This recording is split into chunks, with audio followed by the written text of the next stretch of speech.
नमस्कार, मेरा नाम है अभिनव तुषांशु पांडे और आज हम बात करेंगे पटवारी भर्ती परीक्षा। कल रविवार के दिन, कल क्या तारीख थी? 24 तारीख थी। तो कल 24 तारीख को 24/4/2022 को पटवारी की परीक्षा हुई और इस परीक्षा में बहुत सारे प्रश्न पूछे गए, जिनमें से मैंने सिर्फ यहाँ पर गणित से विषय विषय से संबंधित सवालों को इकट्ठा किया है और 15-15 सवालों के सॉल्यूशन की मतलब सीरीज से ये दो वीडियोस आपको आने वाले हैं। आज हम पहले वीडियो की बात कर रहे हैं, ठीक है। ज्यादातर प्रश्न मुझे सेट तो नहीं मालूम, लेकिन मैंने जो प्रश्न लिए हैं आप देखते जाइए और समझने की कोशिश कीजिए कि ये जो सवाल हैं उनके जवाब कैसे आएंगे, ठीक है। तो अब यहाँ पर देखिए कि यहाँ पर क्या हो रहा है कि यहाँ एलसीएम की बात चल रही है और एचसीएफ की बात चल रही है और दो संख्याएं हैं। अब मैं आप लोगों को एक चीज और बता दूं, ये देखिए ये प्रश्न आपके सामने हिंदी में है। एलसीएम लघुत्तम समापवर्त। अब देखिए एलसीएम और एचसीएफ को अगर हम गुणा करें किन्हीं भी दो संख्याओं के, तो a गुणा b मतलब दो संख्याएं हैं, उनका गुणा करने से जो गुणनफल आएगा, जो प्रोडक्ट आएगा, the same will be LCM into HCF. अब यहाँ पर जो है जो भी चीजें हमको पता है उनके वैल्यूज को डालेंगे और हम यहाँ पर से चेक करते जाएंगे, ठीक है। तो यहाँ पर पहली संख्या है 1920 दूसरी संख्या है 16 और ये किसके बराबर है? ये है 128 गुना, अगर हमको ये नहीं पता कि हमारी कौन सी संख्या है तो x ले लेते हैं। अब जब आप डिवाइड करेंगे मतलब ये हो जाएगा 1920 गुणा 16 और बटे में आ जाएगा आपको 128। जब आप ये हल करेंगे तो आपको मिलने वाला है 240। ये तरीका हो गया इसके आंसर को निकालने का। तो पहले प्रश्न का उत्तर हम लोगों ने देखा और पहले प्रश्न का उत्तर है 240। चलिए आगे बढ़ते हैं। अब यहाँ देखिए, ये अगर आप जो है फ्रैक्शन ऑर्डर वाले, सिंप्लीफिकेशन वाले जो है वीडियोस देखेंगे तो इस तरीके के वीडियोस को हम लोगों ने सॉल्व करना देखा था। ये आपको मिलेगा अलजेब्रा में, ठीक है। और अगर आप चाहें तो नीचे डिस्क्रिप्शन में आपको लिंक मिल जाएगी, आप वहां से जाके चेक कीजिए। तो अब देखिए यहाँ पर हमको पता है x माइनस 1/x, इसकी वैल्यू हम लेते हैं n, जो कि यहाँ क्या है 1/2 है, ठीक है। अब यहाँ देखिए यहाँ 4 है और यहाँ पर भी 4 है, तो हम 4 बाहर ले लेते हैं और हमको अंदर मिल जाएगा x square minus 1/x square. अब जब भी ये x square minus 1/x square आता है तब हम क्या करते हैं, इसका फॉर्मूला होता है n स्क्वायर प्लस 2। तो n स्क्वायर मतलब 1/2 और 1/2 का वर्ग धन 2 करेंगे तो हमको यहाँ पर क्या मिला, देखिए 1/4 धन 2, ठीक है। और 1/4 धन 2 करने से 4, क्योंकि यहाँ पर डिनोमिनेटर में क्या है 1 है, तो 4 दूने 8 करेंगे और ये हो जाएगा 8 धन 1, 8 धन 1 पूरे का बटा 2 मतलब पूरे का बटा 4 मतलब 9/4। ये किसकी वैल्यू आई? इतने भाग की, मतलब इसके अंदर की। यहाँ 4 का गुणा है तो हम यहाँ पर भी 4 का गुणा करेंगे और ये 4 और ये 4 कट जाएगा, हमको उत्तर मिलेगा A. This is our correct answer, ठीक है। तो हम लोगों ने ये भी देखा। आपको एक बार फॉर्मूला याद दिला दूं कि यहाँ पर x square minus 1/x square का मान होता है क्या? n square plus 2। अगर n का मान कितना है? x माइनस 1/2, ठीक है, x माइनस 1/x, ठीक है। तो ये बातें हो गई। चलिए अब आगे बढ़ते हैं। अगला प्रश्न है हमारा। अब देखिए 40% अब 20, तो 40% को हम लोग, अगर आप परसेंटेज पढ़ेंगे तो 40% को क्या बोल सकते हैं हम लोग इसको बोल सकते हैं 2/5। तो अब देखिए 2/5 किसी संख्या का, वो संख्या हम लोगों ने x मान ली और ये किसके बराबर है? 20 के बराबर है, ठीक है। तो अब हम क्या करेंगे, देखिए ये क्रॉस मल्टीप्लिकेशन करेंगे तो ये x का क्या मान हो जाएगा? 5 गुणा 20/2, तो ये हो जाएगा 50। अब 50 का हमको क्या निकालना है? 25%। और 25% कितना होता है? 25% होता है 1/4। तो 50/4 करेंगे मतलब 25/2 और वो होता है 12.5, तो 12.5 हमारा सही उत्तर होगा, ठीक है। अगली चीज क्या है? अगली चीज है, यही सवाल आप लोगों को हिंदी में भी है, क्योंकि आपके क्वेश्चन पेपर में ये सवाल हिंदी और इंग्लिश में तो थे, इसलिए मैंने यहाँ पर दोनों मीडियम में जो है ये सवाल रखे हुए हैं, ताकि आपको जो कंफर्टेबल लगे वो आप देख सकें। यहाँ पर 12.5 है, ठीक है। अगली चीज है, अब देखिए साइकिल की कीमत हम लोगों को दे दिया है और कंडीशन क्या बताई है कि जो दुकानदार है उसको कितने का लाभ होता है, 15% का, और वो डिस्काउंट कितना दे रहा है, 15%। अब आप समझिए, मान लेते हैं कि मैंने 20 रुपए में साइकिल खरीदी। अब 20 का जो है 15% कितना होता है, 3 रुपए। मतलब अगर मैं 23 रुपए का जो है कीमत लगाने के बाद में उसमें 3% का डिस्काउंट दूं, 15% का डिस्काउंट दूं, तो मुझे 20 रुपए में वो साइकिल बेचनी है, ठीक है। तो मैंने यहाँ 23 रुपए कीमत बोली, 20 रुपए में मैंने साइकिल बेची, और यहां पर भी मुझे कितना कमाना है, 3 रुपए कमाना है। तो 3 रुपए कमाने के लिए जो है अब साइकिल की कीमत कितनी होनी चाहिए कि मैं 3 रुपए कमा सकूं, तो ये है 17 रुपए, ठीक है। अब देखिए, अगर 23 रुपए कीमत होती और 17 रुपए में जो है मैंने वो साइकिल खरीदी खुद होती, तो मैं साइकिल में 15% मतलब 3 रुपए कमाने के बाद उसे 20 रुपए में बेच देता, और 23 रुपए में अगर मैं 3 रुपए का डिस्काउंट देता, 15% का डिस्काउंट देता, तो वो कस्टमर मुझे 20 रुपए देता, ठीक है। अब प्रश्न क्या बोल रहा है, क्वेश्चन बोलता है कि वो 1150 है, 23 नहीं है। 23 नहीं है तो कितना है, 1150। अभी 1150 जो है वो कितना गुना होता है, तो आप करके देख लीजिए। ये होता है 20 गुना या 40 गुना। 1150 बटा 23, तो ये हो जाएगा 50 गुना, ठीक है। तो 50 गुना कीमत अगर यहां है, तो यहां पर भी ये 50 गुना ज्यादा है, 23 रुपए से 50 गुना ज्यादा, 1150 रुपए इसकी कीमत है। तो लागत मूल्य भी 17 रुपए ना होकर उससे 50 गुना ज्यादा कितनी हो जाएगी, 850 रुपए। और ये इसका सही उत्तर होना चाहिए, ठीक है। चलिए अगला प्रश्न देखते हैं। ये जो आप लोगों ने अभी प्रश्न बनाया वही है, यहाँ पर हिंदी में लिखा हुआ, ठीक है। तो चलिए अगला प्रश्न देखते हैं। अगला प्रश्न क्या है, अगला प्रश्न है यहाँ। अब देखिए ये बहुत इजी क्वेश्चन है, इसको जो है हम लोगों को एक बार तरीका आना चाहिए, उसके बाद में चीजें हो जाती हैं। तो यहाँ पर क्या बोल रहा है, m की वैल्यू कितनी है, √7 ऋण √5 बटा √7 धन √5। अब बताइए कि अगर नीचे धनात्मक संख्या a धन b अगर डिनोमिनेटर में है, a धन b, तो हम क्या करेंगे, इसमें a ऋण b का ऊपर और नीचे जो है गुणा कर देंगे, a ऋण b का गुणा कर देंगे। अब देखिए a धन b और a ऋण b का मतलब क्या हुआ, a square minus b square. तो इसी तरीके से यहाँ पर जो है हो जाएगा 7 ऋण 5, तो यहाँ पर 7 ऋण 5, और ऊपर क्या देख रहे हैं हम, ऊपर देख रहे हैं √7 माइनस √5, और इस पूरे का क्या हो जाएगा, स्क्वायर हो जाएगा।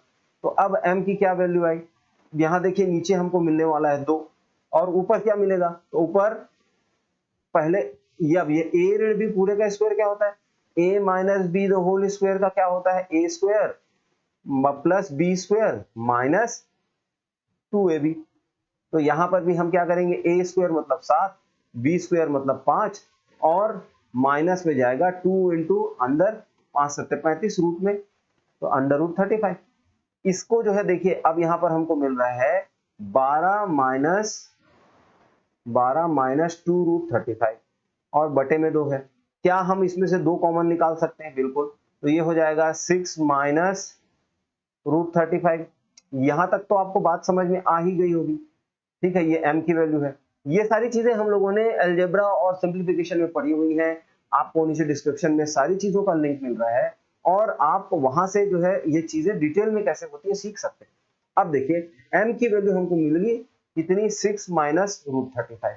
अब अगली बात क्या है, अगली बात आप यहां देखिए। चलिए, तो m की वैल्यू कितनी है, m की वैल्यू है 6 माइनस √35, ठीक है। और हमको 1/m पूछ रहा है, 1/m पूछ रहा है। अच्छा, यहां ध्यान देने वाली चीज क्या है, अगर मैं 6 का स्क्वायर करूं तो मुझे मिलेगा कितना, 36 मिलेगा, और अगर मैं 30 अंडर रूट 35 को स्क्वायर में करूं तो मुझे मिलेगा 35। तो इस प्रकार इन दोनों के बीच का जो गैप है वो कितना है, ये गैप है 1। और जब भी ऐसा होता है तो 1/m के लिए हम लोग सीधा लिख सकते हैं 1/m is equal to 6 plus √35। अब इन दोनों संख्याओं को हमको यहाँ जोड़ना है, तो यहाँ देखिए 6 प्लस √35 प्लस 6 माइनस √35, और यहाँ देखिए माइनस और माइनस गया, प्लस और माइनस गया, हमको आंसर मिला 12। तो ये बी हमारा करेक्ट आंसर होगा। अगर आप लोगों ने बी आंसर करेक्ट किया है तो एक लाइक कर दीजिए जल्दी से, ताकि मुझे भी समझ में आए कि आप लोगों ने सही आंसर दिया। अच्छा, एक चीज और है कि अगर आपको यहाँ पर कोई कंफ्यूजन या कोई डाउट होता है तो आप बिल्कुल मुझे जो है नीचे कमेंट सेक्शन में बताएं कि इस प्रॉब्लम में कुछ ये चीजें हमको देखने के लिए मिली, and definitely I will reach out to you. तो चलिए आगे बढ़ते हैं। अब देखिए कि 500 और 1000 के बीच में 6 से डिविजिबल कितनी संख्याएं होती है। इससे पहले मैं आपसे एक क्वेश्चन पूछता हूँ। अगर मैंने कहा कि 50 0 से 50 के बीच में टोटल डिविजिबल नंबर कितने होते हैं 6 से, तो आप क्या करेंगे? 6 एकम 6, 6 दूनी 12, 6 तिया 18, 6 चौक 24, 6 पंचे 30, 6 छक्का 36, 6 सत्ते 42 और 6 अट्ठे 48। तो आपने 6 का पहाड़ा पढ़ा जब तक 50 या उससे नीचे की वैल्यू जो उसके नियरेस्ट हो। 6 अट्ठे 48 मतलब आपको पता चल गया कि 50 के अंदर टोटल 6 के मल्टीपल में कितने आते हैं? 8 नंबर आते हैं। इसी प्रकार अगर मैं 500 के अंदर देखूं, 0 से 500 के अंदर, तो मैं डिवाइडेड बाय 6 करूंगा। ठीक है, तो यहां पर देखिए, यहां पर आ जाएगा 83, और पॉइंट में जो भी नंबर आएगा उसको आप इग्नोर कीजिए। ठीक है, तो टोटल 83 ऐसे नंबर्स आएंगे जो 500 तक में 6 के पहाड़े में आते हैं। इसी प्रकार से अगर हम लोग जो है 1000 देखेंगे, तो 1000 के लिए 1000 डिवाइडेड बाय 6 करो। अब यहां पर कितना आता है? तो यहां पर आएगा 16 छक्का 96, मतलब यहां पर आएगा 116, और आया फिर रिमाइंडर 4 और 166, तो यहाँ 166 आ गया। अब हमको क्या निकालना है? अगर 0 से 1000 तक देखेंगे तो जो है यहाँ पर 166 नंबर आते हैं, और 0 से अगर 500 तक देखेंगे तो 83। इनके बीच का जो है निकालना है, तो हम 166 माइनस 83 कर देंगे, आंसर आ जाएगा 83, और ये हमारा आंसर है। ये देखिए सी करेक्ट आंसर हो गया। ठीक है, तो अब आगे देखते हैं। ये वही संख्या है, मतलब वही प्रश्न है हिंदी में। ठीक है, अब अगला देखते हैं कि यहाँ ये बहुत मस्त क्वेश्चन है, बहुत जबरदस्त क्वेश्चन है, हम इसको ध्यान से देखेंगे। अच्छा, अभी हमारी जो रेगुलर क्लासेस है वहां पर रेशियोज एंड प्रोपोर्शंस चल रहा है, तो अगर आपको यहाँ पर जो है कोई डाउट होती है तो आप रेगुलर क्लासेस में आइए, ज्वाइन कीजिए, और वहां पर से आपको आंसर मिल जाएगा। तो क्या देखते हैं हम लोग कि ये बोल रहा है कि एक रेक्टेंगल है, रेक्टेंगल मतलब आयत होता है। अब इस आयत का जो है यहाँ पर 8x है, यहाँ पर 5x है। ठीक है, और हमको क्या निकालना है? हमको जो है, तो देखिए अब यहाँ पर इनके बीच में अनुपात बताया है, इनके बीच में रेशियो बताया है, तो हम ले लेते हैं 8:5। इसको अगर सम करेंगे तो कितना मिलेगा? 8 5 13। लेकिन ये क्या होगा? ये केवल a प्लस बी होगा, या फिर बोल सकते हैं l प्लस बी होगा। और हमको रेक्टेंगल का पेरीमीटर निकालने के लिए क्या करना पड़ता है? 2 से मल्टीप्लाई, तो इसको भी 2 से मल्टीप्लाई करो, और यहाँ मिल गया हमको 26। ठीक है, अब एक और स्पेशल बात बताया है, क्या कि इसका जो दोनों है उनके बीच का जो डिफरेंस है वो कितना है? 60 है। अगर यहाँ हम डिफरेंस निकालेंगे तो कितना मिलेगा? 3 मिलेगा। लेकिन क्वेश्चन के हिसाब से कितना डिफरेंस है? 60 है। कितना गुना ज्यादा? तो ये 20 गुना ज्यादा है। अगर डिफरेंस 20 गुना ज्यादा है तो ये टोटल पेरीमीटर भी 20 गुना ज्यादा होगा। ठीक है, तो टोटल पेरीमीटर 20 गुना ज्यादा होगा, मतलब 520 हमारा करेक्ट आंसर आ जाएगा। आप करके देखिए। अगर आपको ये लॉजिक समझ में नहीं आ रहा है तो इसका 2 कारण हो सकता है। या तो आप मतलब मुझसे अगर पहले से जुड़े हुए होते तो मैं क्या चीजें समझा रहा हूँ आपको समझ में आता, और अगर ऐसा नहीं है तो फिर आप वेलकम है, you just join our channel और आप हमसे पढ़ना चालू कीजिए। ठीक है, तो यहाँ 520 हमारा उत्तर है। अब आगे देखेंगे। हाँ, ये बहुत अच्छी चीज है। देखिए यहाँ का क्या बोल रहा है? यहाँ बोल रहा है a/4, b/4, c/5 कितना है? 41 है। सबसे पहले मैं इसका ट्रीटमेंट करता हूँ। क्या? देखिए यहाँ पर जो a/4 है, एंगल a/4 है, हाँ, प्लस एंगल b/4 है, प्लस एंगल c/5 है, इसकी वैल्यू है 40। लेकिन अब मुझे ये नीचे जो हर है, मतलब डिनोमिनेटर है, यहाँ ये नंबर अच्छे नहीं लगे। आप बताइए कि ऐसा कौन सा सबसे छोटा नंबर है जिससे मैं ऊपर मल्टीप्लाई कर दूं तो ये जो है 4 से भी कटेगा और 5 से भी कटेगा। Answer is 20। तो मैं अगर यहाँ 20 मल्टीप्लाई कर दूं तो देखिए 4 पंचे 20, मतलब यहाँ पर आ गया 5 एंगल ए प्लस 4 पंचे 20, फिर यहाँ पर आ गया 5 एंगल बी, और ये यहाँ पर 20 है तो 5 चौके 20, मतलब यहाँ पर आ जाएगा प्लस 4 एंगल सी। अब यहाँ जब हम लोगों ने 20 हर जगह मल्टीप्लाई किया तो यहाँ भी कर देते हैं, और यहाँ उत्तर आ जाएगा 800। ठीक है, यहाँ तक की बात हो गई। अब देखिए यहाँ जो होता है क्या कि जो एक ही ट्रायंगल के तीनों एंगल हैं, और अगर जो है एक ही ट्रायंगल के एंगल है तो हमको ये भी पता है कि angle A plus angle B plus angle C is equal to 180। क्या है, किसी त्रिभुज की सारी अंतः कोणों का योग 180 होता है। अब देखिए यहाँ पर 5 5 5 है, अगर मैं क्या करूं, अगर मैं ये पूरा हिस्सा, अगर मैं ये पूरा हिस्सा 4 से मल्टीप्लाई कर दूं तो क्या होगा, तो यहां पर हो जाएगा देखिए 4 angle A plus 4 angle B plus 4 angle C बराबर, अब 180 में 4 का गुणा करने से कितना आता है, तो 180 में 4 का गुणा करने 8 चौके 32, 720 आता है। ठीक है, तो इस तरीके से जो है अब क्या हुआ कि 720 यहाँ आया, 80 यहाँ आया, और अगर मैं ये डिवाइड मतलब सब्ट्रैक्ट कर दूं, अब ये थोड़ी देर के लिए ये वाली लाइन को इग्नोर करो, यहाँ देखो 5a है, 5a में से 4a गया, कितना बचा, एंगल a। उसी तरीके से 5b में से 4b गया, कितना बचा, एंगल b। और यहाँ देखिए 4c से 4c गया तो यहाँ पर कितना बचा, 0। और ये किसके बराबर हो गया, 800 में से 720 गया तो बचेगा कितना, 80। तो अब हमको यहाँ पर 80 डिग्री मिल रहा है एंगल ए प्लस बी का। क्वेश्चन में क्या पूछा है, एंगल ए प्लस बी कितना होगा, 80 हमारा आंसर हो गया। ठीक है, तो मतलब अगर आप कोई दूसरा मेथड लगाते तो वो भी सही था, लेकिन चीजों को ज्यादा इजी बनाना हमारे लिए ज्यादा फायदे की चीज है, क्योंकि एक तो एग्जाम में हमको टेंशन नहीं चाहिए, और दूसरा हमारा आंसर सही है, इसके लिए कॉन्फिडेंस भी आनी चाहिए। तो यहां तक हमको समझ में आया। चलिए अब आगे बढ़ते हैं। हमारा अगला क्वेश्चन क्या है, अगला क्वेश्चन है, यहां देखिए। अब यहां आपको बहुत सारे लोग बहुत सारा मेथड सिखाएंगे, मैं जो बता रहा हूं बताना कि वो इजी है कि नहीं। चलो, तो यहां पर ए और बी, ए बी और सी डी दोनों पैरेलल लाइंस हैं। अब मैंने क्या किया, मैंने इमेजिन करके एक और पैरेलल लाइन यहां से खींच दी जो दोनों के पैरेलल है। ठीक है, ए बी के भी और बी सी के भी। अब देखिए, अब हम क्या देख रहे हैं, ये वाला जो एंगल है और ये वाला जो एंगल है, अल्टरनेट एंगल, अल्टरनेट एंगल मतलब एकांतर कोण बोलते हैं। ठीक है ना, तो ये 40 है, इसलिए ये भी 40 हो जाएगा।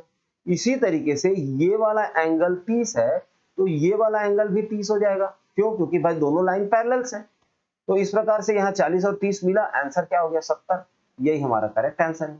अगर आपको कोई दूसरा इससे भी इजी मेथड पता है तो नीचे कमेंट सेक्शन में बताइए, क्योंकि भाई मेरे से आप सीखेंगे, आपसे मैं सीखूंगा, और अल्टीमेटली चीजें हमारे लिए आसान होती जाएंगी। ठीक है, चलिए देखते हैं अगला क्वेश्चन क्या है। अगला क्वेश्चन यहाँ देखिए, अब एक ट्रायंगल है, एक ट्रायंगल है पी क्यू आर। अब देखिए सिमिलर ट्रायंगल क्या होता है पहले ये देख लेते हैं। वैसे ये चीजें हम डिस्कस करने वाले हैं, लेकिन फिर भी यहाँ अगर दो ट्रायंगल सिमिलर है, इसका मतलब ये है कि उन दोनों ट्रायंगल में सारे के सारे एंगल सेम है। मतलब ये वाला एंगल इस वाले एंगल के बराबर है, ये वाला एंगल इस वाले एंगल के बराबर है, और तीसरा एंगल तो ऑटोमेटिकली बराबर होगा। अब मान लेते हैं कि इसका जो है साइड ए है और इसका साइड बी है, तो इनका रेशियो ए बी हमेशा हर चीज के लिए बराबर होगा। अगर एरिया निकालना है, मतलब क्षेत्रफल निकालना है, तो एरिया के लिए ए बाय बी का जो स्क्वायर होगा ये होगा। अब यहाँ क्या बोल रहे हैं, यहाँ छोटे वाले मतलब बी का जो वैल्यू है 5 और यहाँ है 6, तो इनका रेशियो हो जाएगा 5/6। एरिया का रेशियो हो जाएगा कितना, 5/6 पूरे का स्क्वायर, मतलब ऊपर 25 नीचे 36। ठीक है, अब क्या बोल रहा है कि अगर ये वाला जो पी क्यू आर है, मतलब छोटे ट्राइंगल का जो एरिया है वो 25 नहीं है, कितना है, 3 गुना ज्यादा 75 है। तो उसी तरीके से जो बड़े वाले ट्राइंगल का एरिया भी वो 36 नहीं होगा, 3 गुना ज्यादा कितना होगा, 36 मतलब 6 18 लास्ट में आता है 108 और ये हमारा सही आंसर हो गया। सी हमारा करेक्ट ऑप्शन है। ठीक है, तो चीजों को देखना समझना बहुत आसान हो जाता है अगर आप लगातार उसके टच में रहें और आप हमारे साथ जुड़े रहेंगे तो लगातार हम आपको उसके टच में रखे रहेंगे। चलिए अगला प्रश्न देखते हैं। ठीक है, तो यहां सी करेक्ट आंसर है। अब बढ़ते हैं हमारे अगले प्रश्न की ओर। यहां देखिए, ये मुझे लगता है कि अभी मैं जो आप लोग को बताने वाला हूं वो मेथड आपसे कोई नहीं बोलने वाला, ठीक है, लेकिन फिर भी हम देखेंगे। अब देखिए, मान लेते हैं कि मैंने 100 रुपए बैंक में डाले और उसमें 8% पर एनम का जो है इंटरेस्ट रेट मिलता है। अगर वो साइक्लिक होगा तब भी एक साल के अंदर मुझे 108 मिलेगा पर एनम, मतलब हर एक साल में जो है उसकी गणना होती है तो, और सिंपल इंटरेस्ट होगा तब भी मुझे 100 रुपए का 108 रुपए ही मिलेगा। पहले साल के आते तक इसमें कोई डिफरेंस नहीं आने वाला। अब दूसरे साल की बात करते हैं, तो इस 100 के पीछे मुझे 8 रुपए फिर से मिलेंगे, तो ये हो जाएगा 116 और उसके बाद में इस 8 रुपए का मुझे 8% और मिलेगा, मतलब ये हो जाएगा 66। ठीक है, तो अब क्या हुआ कि अगर मैं जो है सिंपल इंटरेस्ट लगाता हूं तो मुझे 108 रुपए का, 108 में से 8 तो जो है वो इंटरेस्ट है ना, वो तो काउंट नहीं होगा, तो फिर से 8 रुपए ही मिलेंगे, मतलब ये हो जाएगा 116 रुपए। उस 8 रुपए का कोई इंटरेस्ट नहीं मिला। अब देखिए कि अगर यहां पर मैं मूलधन या फिर प्रिंसिपल अमाउंट की बात करूं तो ये हुआ 100 रुपए और इंटरेस्ट कितना है 16 रुपए 64 पैसा। ठीक है, लेकिन हमारा क्वेश्चन क्या बोल रहा है कि वो 16 रुपए 64 पैसा नहीं है, वो कितना है 832 है। कितने गुना ज्यादा? 50 गुना ज्यादा। अगर ये 50 गुना ज्यादा है तो सिंपल इंटरेस्ट को भी 50 गुना ज्यादा होना है और इसलिए अब यहां पर एक 16 रुपए का 50 गुना ज्यादा कितना होता है भाई? 100 धन 16 है ना, ये भी तो 16 रुपए का 50 गुना ज्यादा होता है 800 रुपए। ठीक है, तो 800 रुपए मेरा प्रिंसिपल अमाउंट बनेगा और ए हमारा करेक्ट आंसर है। ठीक है, तो चलिए फिर, अच्छा यहां पर एक और चीज है कि अगर एलिमिनेशन के तरीके से देखा जाए तो साइक्लिक इंटरेस्ट से ज्यादा तो सिंपल इंटरेस्ट हो नहीं सकता, तो ये दोनों ऑप्शन कट जाते हैं और हमको 816 और 800 रुपए में से कंफ्यूजन था। बस इतनी सी बात है। चलिए आगे देखते हैं। अगर 50-50 मारना है तो भाई इन दोनों को काट के, और नहीं मालूम नहीं बन रहा है तो ऐसे तुक्का मारते हैं ना, ताकि जो है सफल होने के चांसेस बढ़ जाएं। ठीक है, अब अगला प्रश्न क्या है? तो देखिए अगला प्रश्न है, अरे भाई अगला प्रश्न है, अब ये रैशनल नंबर या परिमेय संख्या क्या होती है? तो रैशनल नंबर या परिमेय संख्या वो संख्या है जिनको हम a बाई बी के फॉर्म में लिख सकते हैं। इसी तरीके से एक दूसरी संख्या ले लेते हैं और वो जो है p बाई क्यू के फॉर्म में मान लेते हैं हम लोग। ठीक है, अच्छा यहाँ पे कंडीशन एक और क्या है, b या फिर q को क्या नहीं होना है, बस शून्य नहीं हो सकता, वो जीरो नहीं हो सकता, यही कंडीशन है बस। अब मान लेते हैं इनको गुणा कर दें तो हमको उत्तर क्या मिला, ए पी बटा बी क्यू, और ये भी तो रैशनल नंबर ही है क्योंकि इसको p बाई क्यू के फॉर्म में लिख सकते हैं। ठीक है, तो रैशनल नंबर का जो है हमारा ये आंसर तो ए है। इसको आगे बढ़ते हैं और अब देखते हैं, ये देखो ऐसा मजाक भरा क्वेश्चन आता है तो चलो इसको देख लेते हैं। 3 का स्क्वायर कितना होता है? 9 होता है। अंडर रूट 100 कितना होगा? 10 होगा। ठीक है, और 4 का स्क्वायर कितना होता है? 16। और देखिए 9 का जो स्क्वायर होता है वो कितना होता है? 81। 9 का स्क्वायर होता है 81 और ये अंडर रूट 80 है, मतलब ये 9 से थोड़ी सी छोटी सी संख्या है, मतलब इसको जो है 8.9 ले लेते हैं मान ले, तो यहां पर जो है ये सही ऑर्डर होगा। अब 8.9 किसके लिए? 80 के लिए, फिर 9 किसके लिए? 3 स्क्वायर के लिए, 10 किसके लिए? 16 के लिए, और 10 के लिए, और 16 जो है 4 को रिप्रेजेंट करता है, तो ए हमारा करेक्ट आंसर हो गया ना जी। मतलब यहां तो कुछ करना ही नहीं था, ये तो फ्री का लड्डू था। चलिए अगला प्रश्न देखेंगे, और अगला प्रश्न क्या है?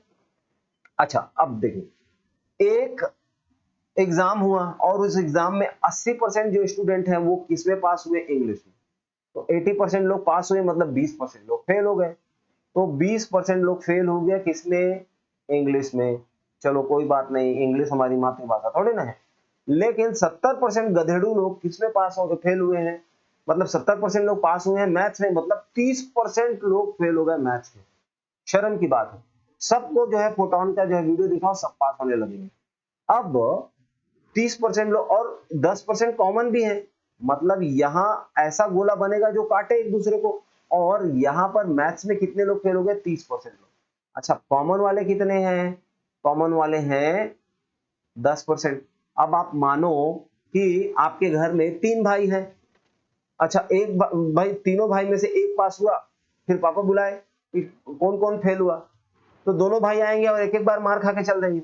लेकिन अगर पापा ने ये बोला कि इंग्लिश में कौन कौन फेल हुआ, तो पहले दोनों भाई आए, मार खा के चले गए।